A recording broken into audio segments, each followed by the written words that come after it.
ഇത് ഒരു ഔഷധ സസ്യത്തോട്ടമായി മാറിയിരിക്കുകയാണ്. കണ്ടോ, കല്ലുരിക്കയും പൂവാങ്കുറുന്നിലും എല്ലാം കൂടെ മിക്സ്ഡായിട്ട് പൂത്ത് അലങ്കരിച്ച് നല്ല സുന്ദരമായിട്ട് കിടക്കുന്നു. വയലറ്റ് പൂക്കളും വെള്ളപ്പൂക്കളും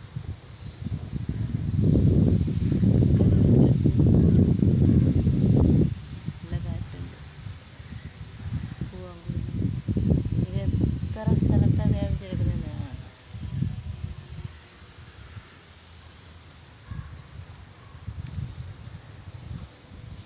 ഇങ്ങനെ ഇത്രയും സ്ഥലം വ്യാപിച്ച് പൂത്ത് കിടക്കുക.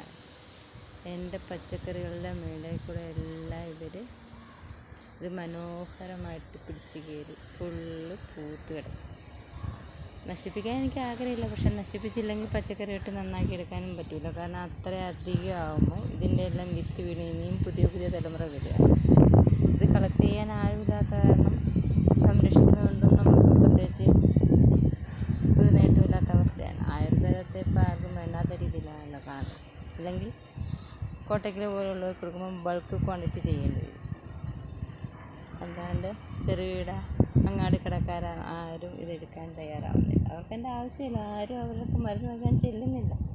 അതാണ് എൻ്റെ യാഥാർത്ഥ്യം. എന്ത് ചെയ്യണമെന്നറിയാൻ വേണ്ടിയിരിക്കുകയാണ് ഞാനിപ്പോൾ.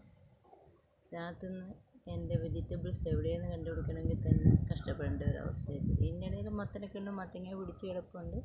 പക്ഷേ അതിൻ്റെ അടുക്കൽ എത്തിച്ചില്ലെന്ന് തന്നെ ഒരു അംഗമാണ്.